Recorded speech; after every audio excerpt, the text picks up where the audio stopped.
नमस्कार दोस्तों, आप पढ़ रहे हैं कक्षा 10वीं एनसीईआरटी गणित। आज हम पढ़ेंगे प्रश्नावली 8.3 के प्रश्न क्रमांक 1 के सभी सवालों को। लेकिन उससे पहले हम समझेंगे जो इसमें फार्मूला लगाने हैं उनको, मतलब पूरक कोणों के त्रिकोणमितीय अनुपात पढ़ेंगे। तो देखिए, सबसे पहले हम पूरक कोण समझ लें क्या होते हैं पूरक कोण। तो पूरक कोण वे कोण होते हैं जिनका योग 90 अंश होता है, वे एक दूसरे के पूरक कहलाते हैं। जैसे हमने कहा 30 और 60, इन दोनों का योग 90 अंश हो रहा, तो 30 का पूरक कोण 60 अंश और 60 का पूरक कोण 30 अंश होगा। लेकिन यहाँ पे हमें कुछ ऐसे फार्मूले पढ़ने हैं जो पूरक कोणों के त्रिकोणमितीय अनुपात फार्मूले कहलाते हैं। देखिए वो फार्मूले क्या होते हैं। पहला फार्मूला होता है साइन 90 - a का फार्मूला होता है। फिर दूसरा फार्मूला होता है कॉस 90 - a का फार्मूला होता है। साइन का भी होता है, कॉस का भी होता है। फिर यहाँ पे tan 90 - a होता है और फिर cot 90 - a होता है। सबके फार्मूले होते हैं, अच्छे से ध्यान रखना। फिर होता है sec 90 - a होता है और cosec 90 - a होता है। अब इनके बराबर क्या होता है ये चीज बस अच्छे से ध्यान रखना है। तो देखिए साइन 90 - a यदि आप करेंगे तो बराबर में हमें प्राप्त होता है cos a, और cos को यदि 90 - a करेंगे तो साइन a हमें प्राप्त होगा। तो ध्यान ये रखना है, साइन का cos होता है और cos का साइन होता है। tan का cot हो जाता है और cot का tan हो जाता है। ये याद रखना कि cos का साइन, साइन का cos, tan का cot, cot का tan और sec का cosec होता है। तो sec 90 - a cosec a और cosec का sec a हो जाता है। अब हम इन्हीं फार्मूलों के अंतर्गत सवाल हल करेंगे। तो देखिए प्रश्न 1 क्या है, निम्नलिखित का मान ज्ञात कीजिए। पहला सवाल है साइन 18 अंश बटे cos 72 अंश।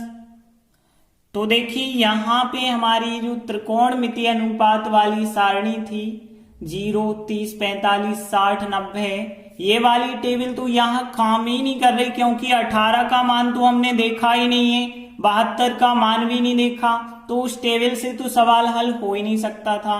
अब हमने लेकिन यहाँ एक चीज पढ़ी है 90 - a में, तो 90 - a वाले फार्मूला कब आपको लगाना है, जब देखिए दोनों कोणों का योग 90 अंश हो जाए।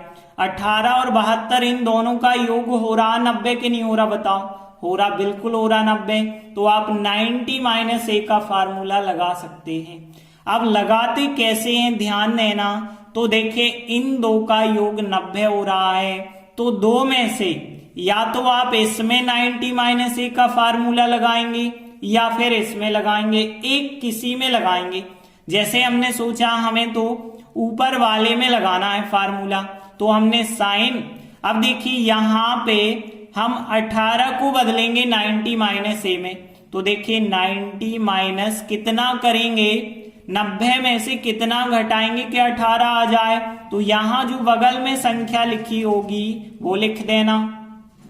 तो हमने साइन 18 को साइन 90 - 72 लिखा और यहां पे cos 72 बिल्कुल वैसा ही लिखा। तो ध्यान रखना कि यहां दो संख्याओं में से केवल एक संख्या में 90 - a वाला फार्मूला करना है।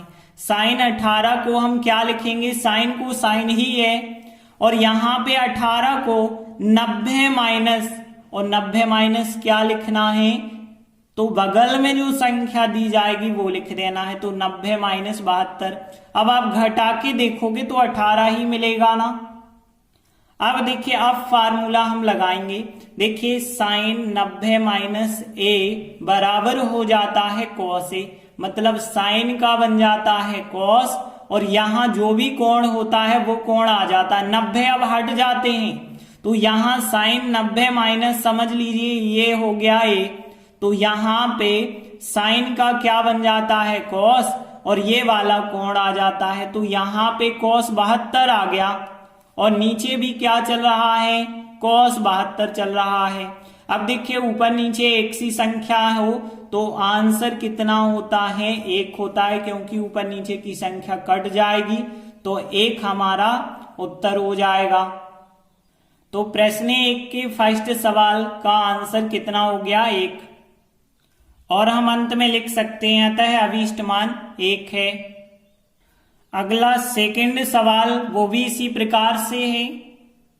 तो यहां पे क्या दिया गया है tan 26 अंश बटे cot 64 अंश।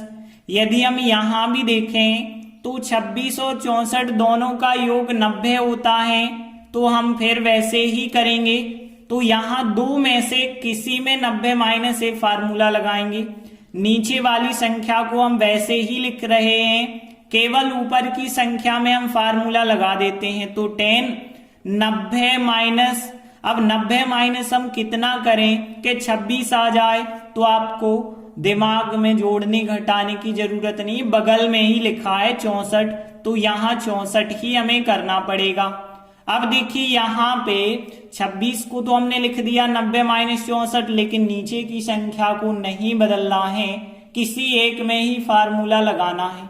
अब देखिए यहाँ पे tan 90 माइनस ए का फार्मूला बन जाएगा, और देखिए tan 90 माइनस ए क्या होता है cot ए होता है, तो tan का cot बन जाता है, फिर 90 नहीं लिखे जाते, केवल ए लिखा जाता है। तो यहां भी tan का क्या बन जाएगा cot बन जाएगा, फिर 90 नहीं लिखे जाएंगे, फिर 64 लिखे जाएंगे, और नीचे चल रहा है cot 64। अब ऊपर नीचे एक सी संख्या आ गई तो कट जाएंगे, तो यहां भी उत्तर कितना हो गया 1, तो यहां भी हम अंत में लिख देंगे अतः अभीष्ट मान 1 है। तो सेकंड सवाल भी कंप्लीट हुआ। इसके बाद थर्ड क्वेश्चन लेते हैं।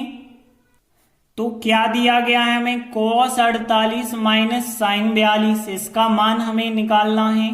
देखिए इन दोनों का योग 48 और 42, इन दोनों का योग भी 90 होता है, तो यहां भी हम 90 माइनस ए का फार्मूला लगाएंगे, लेकिन ध्यान रखना दो में से किसी एक में ही आप लगाएंगे।